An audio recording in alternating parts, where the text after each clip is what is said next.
first of all, Patrick Jones, I did not write Pinckney on my card. I wrote Blaze. So I see that little intimidation tactic you put there. But I'm going to talk a lot more about that and you in the open comment. Second, since she was allowed to say what she said, I'm going to say this.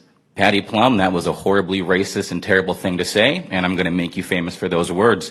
And to John Dutton sitting next to her, who calls himself a constitutional Republican, you clearly don't understand the Constitution because it does not talk about your Christian Bible or Jesus. It speaks of freedom of religion, all of religions. So you guys muddy those waters all the time, and you're wrong about that.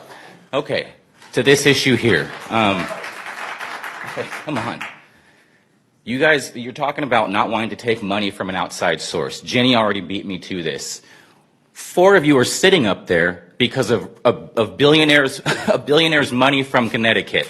That's why the 4 of you are sitting there right now. You would not be sitting in those seats if you had not all accepted that campaign money, and all of you had not accepted them accepting that campaign money. So don't tell me you care about that when you don't actually care about it. It just doesn't. You just feel like it's from the opposite side, so you're going to fight it. But you guys did the same thing, except when we get the money, guess what? We're not going to spend it on buying politicians. We're going to spend it on better infrastructure to make the elections office more viable and more important and safer for everybody to be able to witness the process of voting in Shasta County. So quit with your BS. Thank you, Nathan. Hello. First of all, Mr. Garman and Mr. Cry, I want to clarify that I don't believe that your vote is currently for sale. I was only implying that there was money that helped you earn the seats that you have right now, but I don't believe that your vote, you three's vote, is currently for sale. So let me ask you a question, right? Maybe you, Mr. Jones. If you owned a Lamborghini, right, and then Fox News told you can't trust your Lamborghini, would you trade your Lamborghini for a clown car? Then why are you going to do that to our voting systems? Like, we have something good already. And the whole basis of we shouldn't even be discussing this right now. This is ridiculous. This is based off of disinformation from Fox News. Like, the main victims of what your ideologies are people like Patty Plum and John Dutton next to her, because they actually believe your crap. We don't. Our side does not believe your crap, which is why we're all here. You are making it so that our voting system is going to be worse. You don't switch from technology back to no technology when the technology works just fine. There has been no proven cases of Dominion voter fraud, none of this stuff. That dude that was just up here clearly doesn't know anything about technology or internet, because that is not how any of that stuff works. You can't do this, dude. Like, this can't be your platform.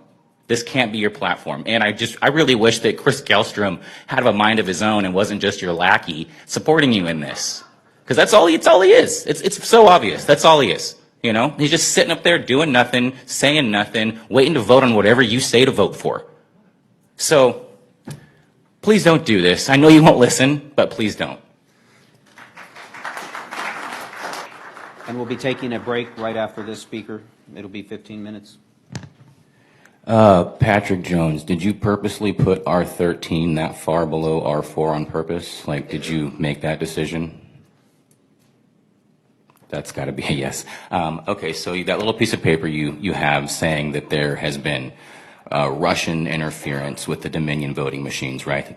That you have some sort of proof in your mind that the Russians have been able to hack into Dominion voting machines. But we've just heard from Kathy Darling Allen and the deputy, I'm sorry, I can't remember what her title was, but I know she's a lot higher ranking than you are. And they both explained to us that these machines are not connected to the internet. So do you know how hacking works? There has to be a connection via internet to be able to remotely access a computer, okay? So what you're saying right now is that our Shasta County voting machines are at risk of being tampered with by Russian influences. How big is the Russian community in Shasta County? I mean, if there were Russian influencers trying to hack these Dominion voting machines, they would have to physically have access to these machines to do anything to them. So what you're saying is that you're afraid of Russians being able to break into the Shasta County clerk's office and physically hack these computers without without being seen or being like just so sneaky like they're ninjas, all right? And so here's what I would say. Maybe if you were so afraid of Russians breaking into our Shasta County clerk's office, maybe you should buy them a better building to protect them from these alleged Russian hackers. Thank you, Nathan.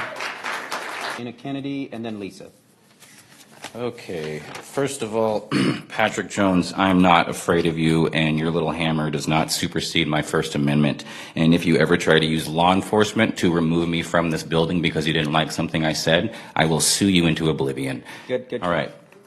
Okay, I want to talk about the blatant power grab that has been going on in Shasta County ever since Patrick Jones was elected. It is obvious to most people, whether they have the honesty to admit it or not, that Patrick Jones has been orchestrating a takeover of Shasta County.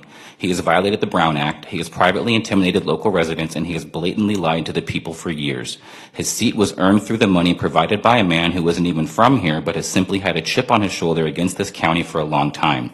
He personally removed public safety measures from this building during a global pandemic that killed millions for the sole reason of grandstanding to his uneducated base, thereby putting his colleagues and us citizens in direct danger. Did you know that Patrick Jones openly supports the Cottonwood State Militia? Did you know that CSM is unregulated and therefore defined by law as a terrorist organization? Did you know that you cannot organize a group of 2 or more people with the intent of being a militia without the proper paperwork? They don't have that paperwork. The Second Amendment requires a well-regulated militia, and they are not that. Once in this exact same room, Patrick Jones publicly accused me of being a domestic terrorist, but as it turns out, Patrick is in fact a domestic terrorist himself. Why is it that every accusation from people like him is either a confession or an aspiration? Patrick Jones does not care at all about the safety of the citizens of this county.